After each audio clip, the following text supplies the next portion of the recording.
दुर्वासा, लगता है चिंतित दिखाई दे रहे हैं। नारायण नारायण नारायण नारायण। प्रणाम देवर्षि। मैं आपको प्रणाम करने लगता हूँ, किंतु उससे पहले आप मुझे प्रणाम कर देते हैं। कहिए, आपने दर्शन कैसे दिए? वो आपको सोचते हुए देखा तो रहा नहीं गया, सो पूछने चला आया कि शिव शंभु महादेव को क्या चिंता है। चिंता का विषय मेरा तप है देवर्षि। मैं तप करता हूं तो पूरा संसार दुखी होता है और माता पिता भी। इसलिए सोच रहा था कि तप के स्थान पर क्यों ना विद्या अर्जित कर लूं। तो क्या करेंगे? सोच रहा था ब्रह्मलोक जाकर क्यों ना वेद का अध्ययन कर लूं। नारायण नारायण।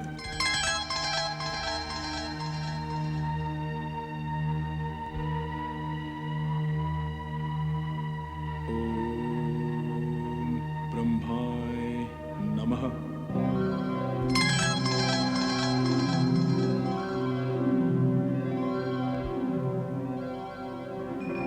ब्रह्मदेवाय नमः। प्रणाम।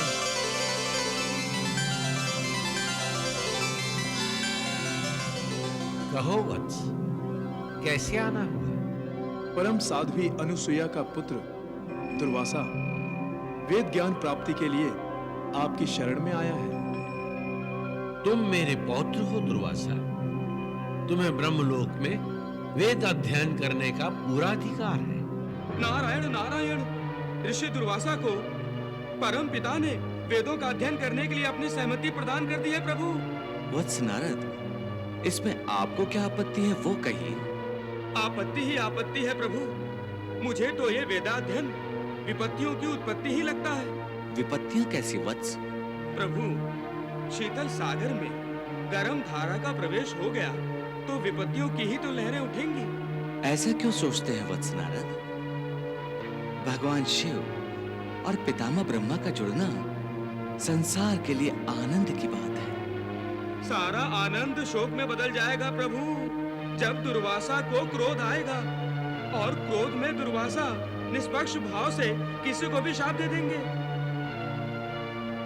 ऐसे में यदि उन्होंने परम पिता ब्रह्मा को शाप दे दिया तो? ये संभव तो है वत्स। संभव तो है। नारायण नारायण। ये आप क्या कह रहे हैं प्रभु? हाँ प्रभु, तो अवश्य ही ये किसी नई लीला का आरंभ होने जा रहा है ना भगवान? नारायण नारायण। अग्निम इळे प्रोहितम। अग्निम इळे प्रोहितम। अग्निम इळे प्रोहितम। अग्निम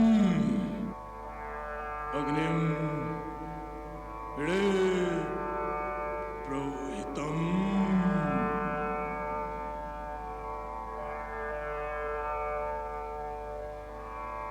अग्निम इळे प्रोहितम। अग्निम इळे प्रोहितम।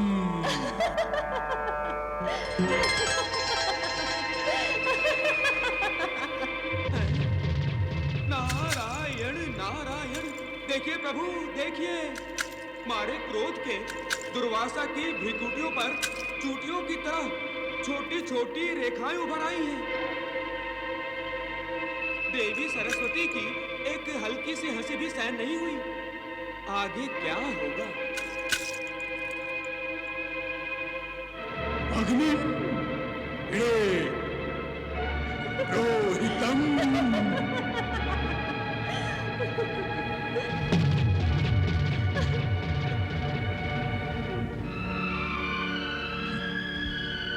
अग्निम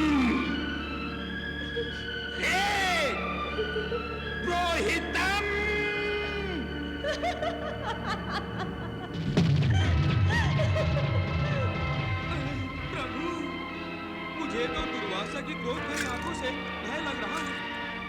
ये ज्वालामुखी अब फटने को है प्रभु।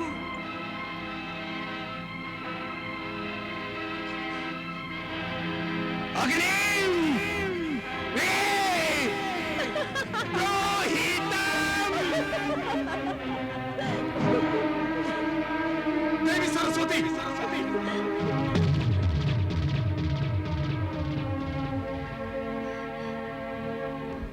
आप किस बात पर हंस रही हैं? क्या मेरा पाठ असत्य है देवी? विधाता, मैं आपसे पूछता हूं, क्या मेरा पाठ असत्य है? नहीं वत्स, तो क्या मेरा उच्चारण असत्य है सरस्वती देवी? उच्चारण असत्य नहीं है, किंतु किंतु किंतु क्या? वेद गान का स्वर ऐसा नहीं होता।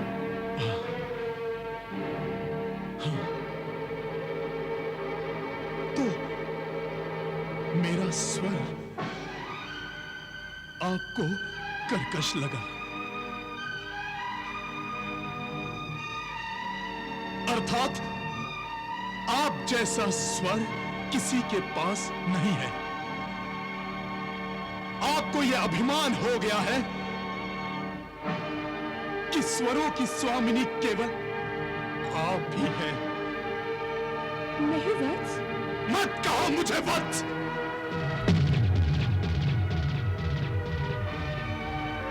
आपने मेरा अपमान किया है। तपस्वी दुर्वासा का अपमान। मैं दुर्वासा आपको ये श्राप देता हूं, दुर्वासा, कि जिस अभिमान से आप इस ब्रह्मलोक में रह रही है, वो अभिमान, वो अहंकार टूटने के लिए शीघ्र ही इस ब्रह्मलोक से आपका पतन हो।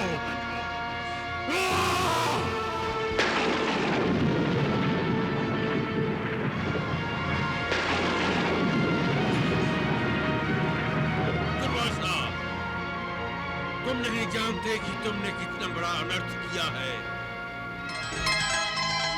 देवी सरस्वती यदि ब्रह्मलोक में नहीं रहेंगी तो वेद ऋषियों का प्रयोग कैसे होगा? स्वर का ज्ञान कौन देगा यहाँ?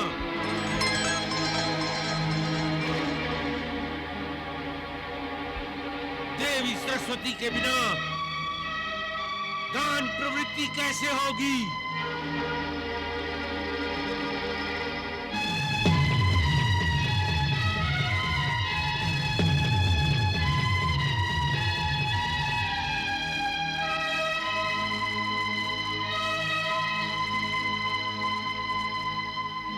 इनकी गान प्रवृत्ति का विकास अब गंधर्व लोक में होगा, जहां ये जन्म लेंगी। दुर्वासा, तुमने मेरे सामने, मेरे लोक में मेरी देवी सरस्वती को शाप देकर अपने आप को ब्रह्मलोक के लिए अयोग्य बना लिया है। मैं तुम्हें ये ब्रह्मलोक छोड़ देने का आदेश देता हूं। तुम तत्काल ये ब्रह्मलोक छोड़ दो।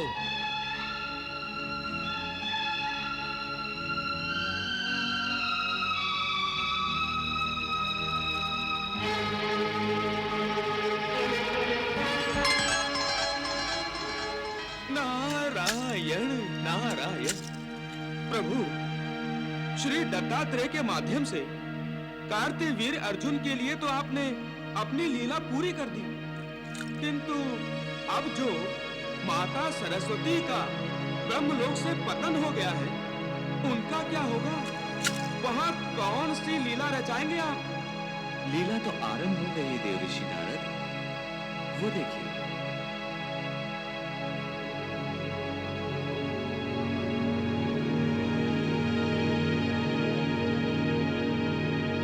गंधर्वराज विश्वावसु संतान प्राप्ति के लिए तपस्या कर रहे हैं।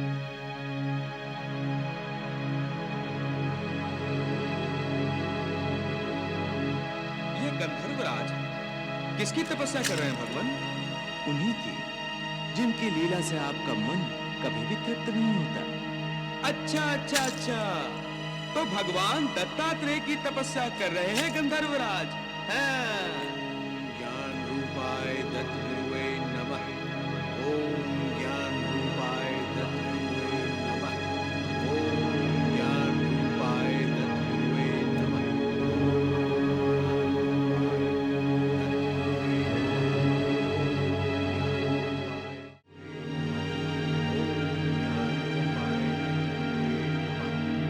ओम ज्ञान रूपाय दत्तगुरुवे नमः। ओम ज्ञान रूपाय दत्तगुरुवे। वत्स विश्वावसु, आंखें खोलो, आंखें खोलो वत्स।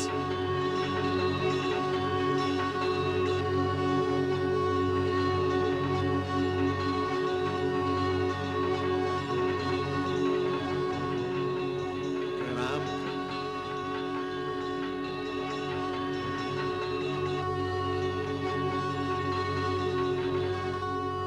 वत्स, तुम्हारी तपस्या से प्रसन्न होकर मैं तुम्हें प्रसन्न करना चाहता हूं। कहो, क्या चाहिए तुम्हें? हे त्रिकालदर्शी, हे समस्त सृष्टि के स्वामी, इस सृष्टि में जो कुछ भी होता है आप ही की इच्छा के अनुसार होता है और आप ही में ये समस्त जगत व्याप्त है। आपकी कृपा दृष्टि से सभी का कल्याण होता है, परंतु आज तक मैं आपकी कृपा से वंचित हूं प्रभु। यदि आप मुझे प्रसन्न देखना चाहते हैं तो हे प्रभु, आप मुझे संतान प्राप्ति का वरदान दीजिए। गंधर्वराज, ये जगत यज्ञ से उत्पन्न होता है। जब भी हम पूरे संकल्प के साथ किसी कर्म को करते हैं तो वो कर्म यज्ञ बन जाता है। अतः तुम निष्ठापूर्वक यज्ञ करो, तुम्हें संतान की प्राप्ति अवश्य होगी।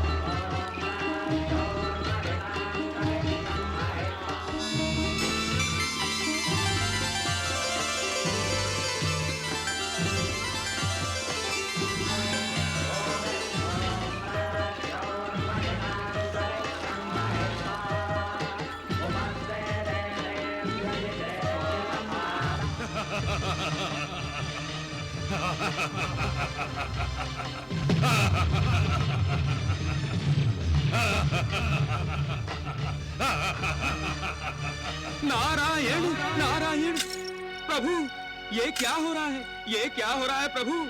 असुर राज वज्र केतु यज्ञ ध्वस्त करने आ गया।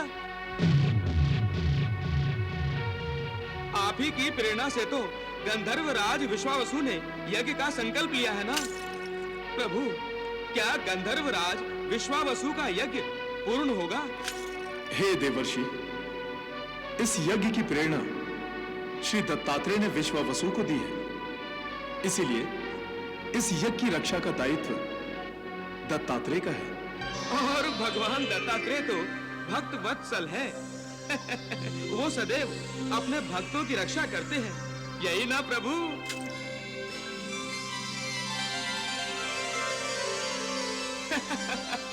नारायण नारायण, हे जगत नियंताओ, मैं जान गया जान गया।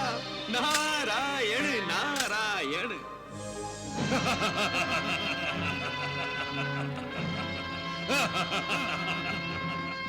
रुक जाओ वज्रकेतु, रुक जाओ। कौन रोकेगा मुझे? विश्वावसु तुम? मैं तो तुम्हारा यज्ञ ध्वस्त करने आया हूं। मैं नहीं चाहता कि सृष्टि में कोई यज्ञ करे, क्योंकि यज्ञ केवल देवताओं को बल प्रदान करते हैं और हम असुरों को निर्बल बना देते हैं। और जो भी हम असुरों को निर्बल बनाता है, उसका अस्तित्व हम असुरों को मिटा देना ही चाहिए। और इसलिए मैं तुम्हारा यज्ञ ध्वस्त करने आया हूं। वज्रकेतु, हम ये यज्ञ संतान प्राप्ति के लिए कर रहे हैं। इसे सफल और संपन्न होने दो। नहीं, कभी नहीं, कदापि नहीं। तुम्हारी संतान भी तो हम असुरों से द्वेष करेगी। अब मैं ये यज्ञ कभी भी पूर्ण नहीं होने दूंगा।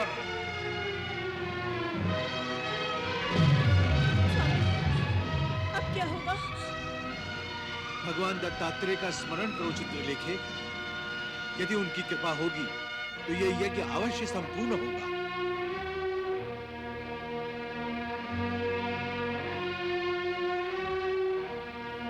ओम ज्ञान रूपाय दत्त गुरुवे नमः। ओम ज्ञान रूपाय दत्त गुरुवे नमः। ओम ज्ञान रूपाय दत्त गुरुवे नमः। ओम ज्ञान रूपाय दत्त गुरुवे नमः।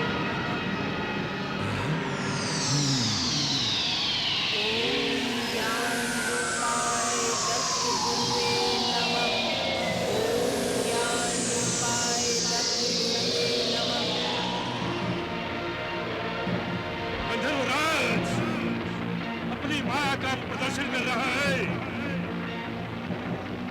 अब मैं इस यज्ञ के साथ साथ तुम्हें भी नष्ट कर दूंगा।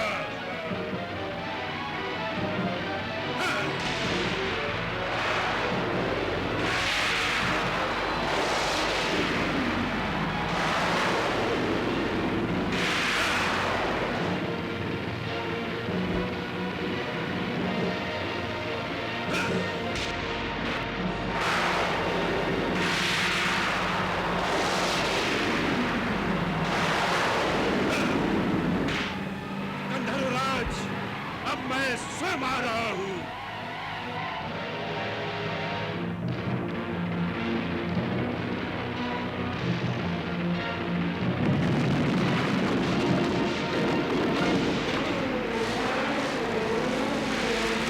विश्वावसु, विश्वावसु, मुझे बचाओ, मुझे बचाओ विश्वावसु, विश्वावसु मुझे बचाओ।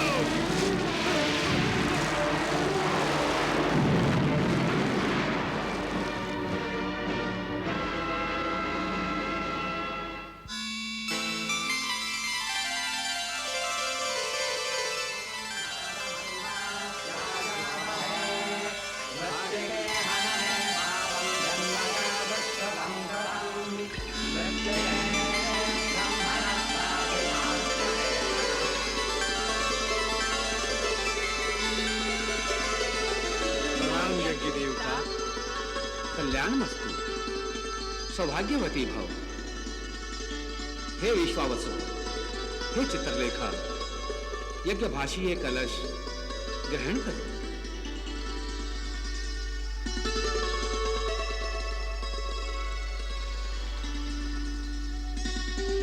इस कलश में जो प्रसाद है, उसका सेवन करते ही तुम्हारे यहाँ दिव्य संतान उत्पन्न होगी।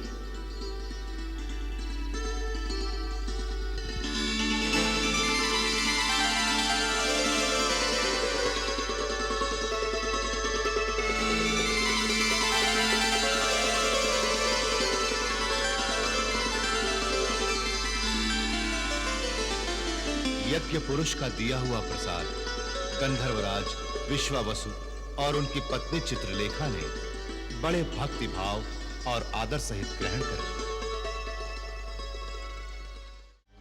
प्रणाम विधाता। देवी, आपकी वाणी आज हमारे कानों को मधुर क्यों नहीं लग रही? अच्छा ही है स्वामी, इसी बहाने आपके काम मेरी वाणी सुनना नहीं चाहेंगे और आपको भी धीरे धीरे ब्रह्मलोक में मेरी अनुपस्थिति का अनुभव बुरा नहीं लगेगा। ये आप क्या कह रही हैं देवी? आपकी ब्रह्मलोक में अनुपस्थिति का तात्पर्य है कि ब्रह्मलोक का अस्तित्व ही खो गया है। देवी, आप तो ब्रह्मलोक की आत्मा है। देवी, आपके बिना ब्रह्मलोक का कोई सार ही नहीं। आप ऐसा क्यों कह रही हैं? विधाता, लगता है आप भूल रहे हैं कि मेरी ब्रह्मलोक में रहने की अवधि अब पूर्ण हो रही है। दुर्वासा का श्राप मुझे आपसे दूर जाने को, आपसे अलग रहने को विवश कर रहा है प्रभु। पता नहीं स्वामी, आपको मेरी याद आएगी भी या नहीं, किंतु मैं कहीं भी रहूंगी, किसी भी रूप में रहूंगी, मेरा मन सदा आपके चरणों में ही रहेगा प्रभु। देवी, आज मुझे अपने आप पर क्रोध आ रहा है और दया भी। क्रोध इसलिए कि मैं इतना असमर्थ क्यों हूं। विधाता होते हुए भी मैं अपने लिए कुछ भी नहीं कर सकता। मेरी अपनी इच्छाओं का कोई महत्व ही नहीं है। देवी, मैं तो सृष्टि का निर्माण करता हूं, मुंह मांगे वर देता हूं, किंतु अपने लिए कुछ भी नहीं कर सकता। देवी, मुझे अपने आप पर दया आ रही है। मैं कितना छोटा हूं, कितना तुच्छ हूं, कितना दुर्बल हूं कि दुर्वासा के एक शाप का मुंह तक नहीं मोड़ सकता। स्वामी, आप व्याकुल मत होइए। प्रारब्ध हमसे जो करवाएगा हमें वही करना होगा। और स्वामी, आप तो सर्वज्ञ हैं, सब कुछ जानते हैं। श्राप की अवधि जब तक पूरी नहीं हो जाती, मुझे आपके चरणों से दूर रहना ही होगा प्रभु। अतः आप मुझे गंधर्वलोक जाने की आज्ञा दीजिए प्रभु। देवी, मैं दुखी मन से केवल इतना ही कहूंगा कि गंधर्वलोक में आपका जीवन सदा ही सुखमय रहे और भगवान विष्णु आपकी सदा सहायता करते रहे। प्रणाम विधाता।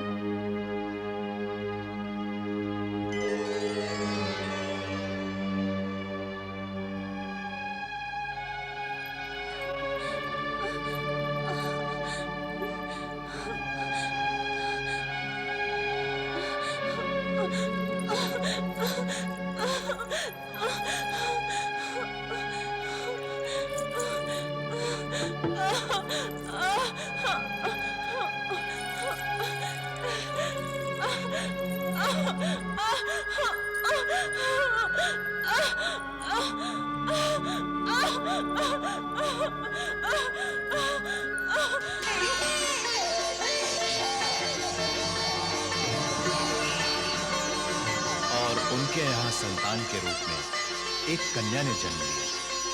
ये कन्या देवी सरस्वती ही थी, जिन्हें दुर्वासा के दिए हुए शाप को पूरा करने के लिए गंधर्वलोक आना पड़ा। विश्वावसु और चित्रलेखा ने उस कन्या का नाम रखा मदालसा।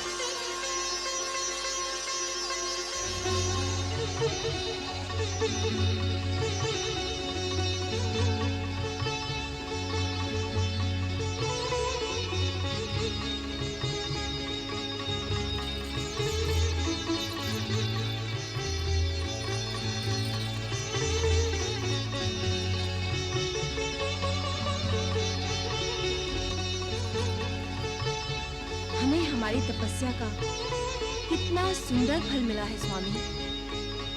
हाँ चित्रलेखी,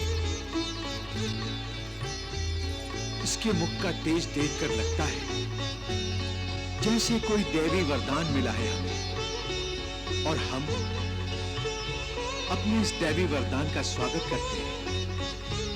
परमेश्वर की कृपा मानकर सच्चे मन से इसका स्वागत करते हैं।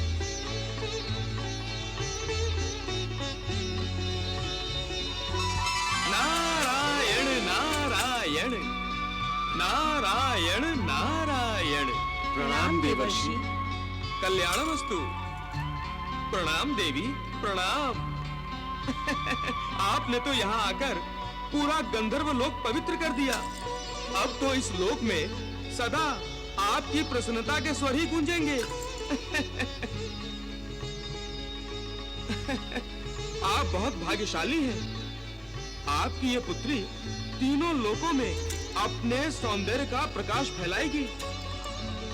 आप तो सब कुछ जानते हैं देवर्षि, कृपा करके इसके भाग्य के बारे में तो बताइए। भाग्य तो ये बताने वाली है सबका, इसीलिए तो मैं इनके दर्शन करने चला आया। देवी, आप चुप क्यों हैं? इस नारद के भाग्य में क्या आपकी एक मधुर मुस्कान भी नहीं? नारायण नारायण। चिरंजीवी भव बालिके। देवर्षि, हम आपके आभारी हैं। आपने दर्शन देकर हमारी बच्ची को आशीर्वाद दिया। हमारी और एक कामना है। मेरे योग्य होगी महारानी तो अवश्य पूरी करूंगा। हम अपनी पुत्री के लिए पृथ्वी लोक पर अवतरित भगवान दत्तात्रेय का आशीर्वाद पाना चाहते हैं। हमारा मार्गदर्शन कीजिए, ये कैसे संभव है? नारायण नारायण। आपने तो ये संतान पाकर असंभव को संभव कर दिया है। तो भगवान तो सदा अपने भक्तों के वश में रहते हैं। भक्ति कीजिए अपने सच्चे मन से और उनका आशीर्वाद पाइए उनके सच्चे मन से। नारायण नारायण। ज्ञान रूपाय दत्त गुरुवे नमः। ओम ज्ञान रूपाय दत्त गुरुवे नमः। ओम ज्ञान रूपाय दत्त गुरुवे नमः। ओम ज्ञान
तुम्हारी भक्ति ने हमारा मन जीत लिया। जब भी भक्त हमारा स्मरण करता है, हमें उसकी इच्छा पूरी करनी पड़ती है। अपनी इच्छा कहो राजन। हमारी सारी इच्छाएं हमारी पुत्री से जुड़ी हुई हैं प्रभु। उसे जीवन में सर्वगुण संपन्न बनाना, जीवन में उसे कभी कोई कष्ट ना आए, चाहते हैं कि महारानी चित्रलेखा, आपके यहाँ किसी साधारण जीवात्मा ने जन्म नहीं लिया। ये तो साक्षात देवी सरस्वती का अवतार है।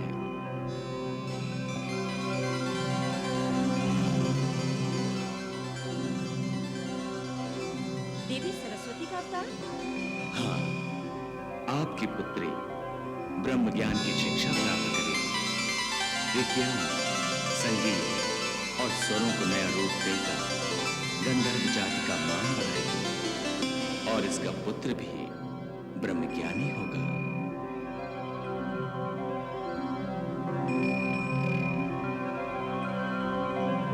हमारा आशीर्वाद सदा तुम्हारे साथ है।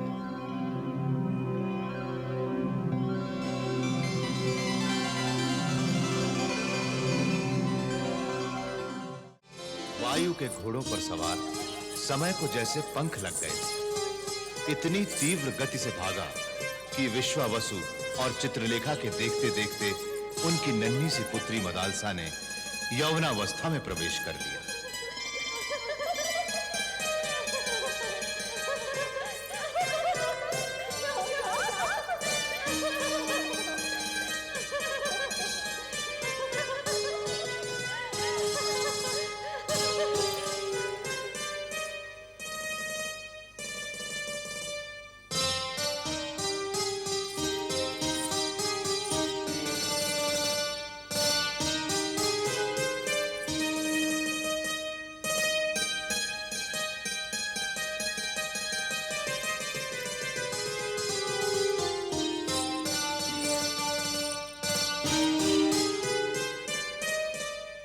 ठीक उसी समय असुर राज वज्रकेतु के पुत्र पाताल केतु को पाताल साम्राज्य का राजा बनाया जा रहा था।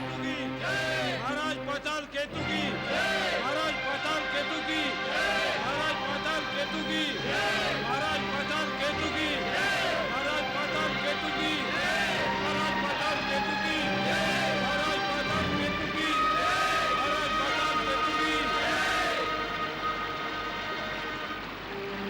राज सिंहासन पर बैठते ही पाताल केतु को अपने स्वर्गीय पिता वज्र केतु की याद आई और उसने राजपुरोहित से पूछा, गुरुदेव, आपसे मुझे एक रहस्य जानना है। कैसा रहस्य राजन?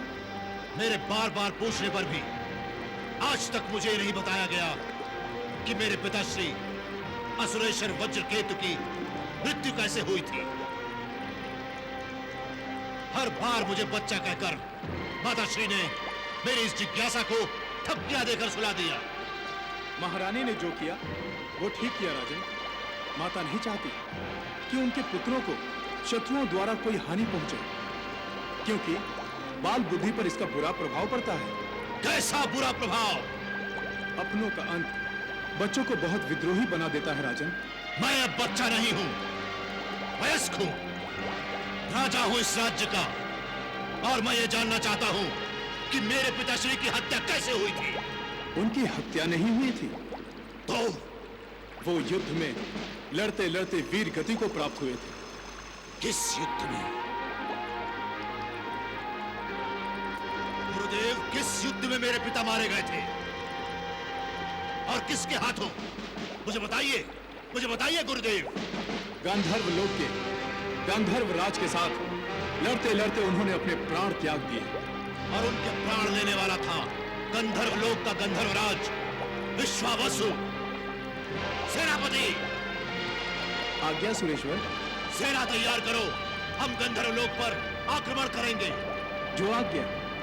असुरराज, कोई भी निर्णय लेने से पहले अपने मन को शांत कर लेना चाहिए।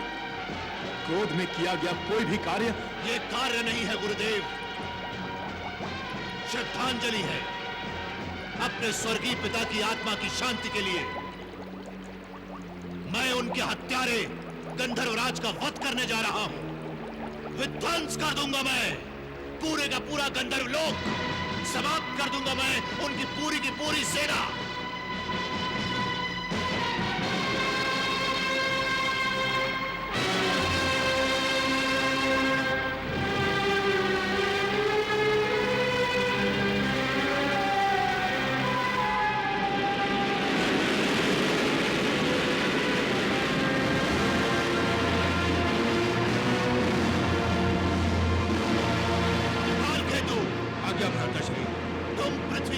ही असुरों के शत्रुओं का नाश करोगे। मैं अकेला भ्राताश्री। माया में कभी अकेला नहीं होता। तुम अपनी माया से ऋषि बन जाओ और यहाँ अपना एक आश्रम स्थापित करो। जो आ गया भ्राताश्री।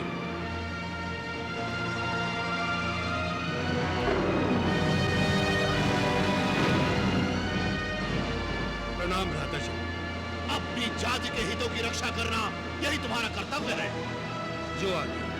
मैं अब गंधर्व लोक जा रहा हूँ। हाँ।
नृत्य है।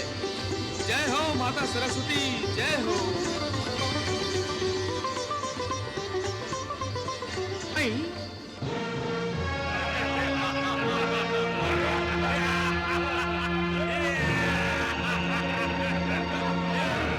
ये दुष्ट यहाँ क्या कर रहा है? कहीं ये गंधर्व लोग तो नहीं जा रहा?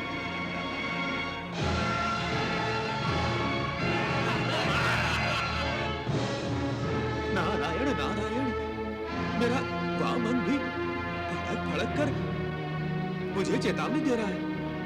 कुछ अनिष्ट अवश्य होने वाला है। तंबूरे, कहाँ घूम रहा है? नारायण नारायण, यही प्रश्न तो मैं तुमसे पूछ रहा हूँ दैत्यराज। पातालचारी आज आकाशचारी कैसे बन गया? ऐसे ही तुम्हें मूर्ख नहीं कहते। तुम सचमुच बुद्धिहीन हो, जो इतना भी नहीं जानता कि हम अपनी माया से आकाश पाताल कहीं भी जा सकते हैं। जानते हैं, सब जानते हैं दैत्यराज कि तुम कहीं भी आ जा सकते हो, परंतु अहंकार का क्या करोगे? यही तो सबको मूर्ख बनाता है। मुझे मूर्ख कहते हो? तुझे मूर्ख कहकर मैं मूर्खों का अपमान नहीं करूंगा। नारायण नारायण। क्या कहा? भागो नारद।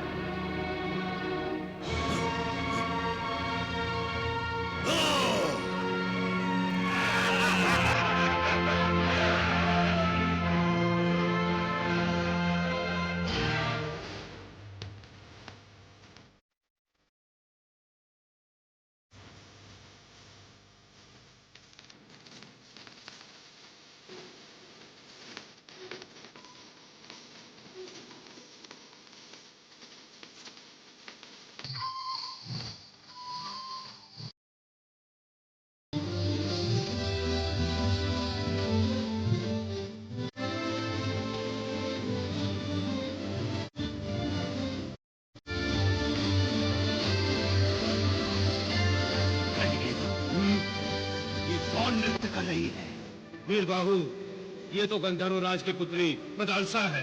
मदालसा? इसे देखते ही मेरे मन में लालसा ने जन्म ले लिया। ये सुंदरी तो पाताल लोक के राजभवन की शोभा होनी चाहिए।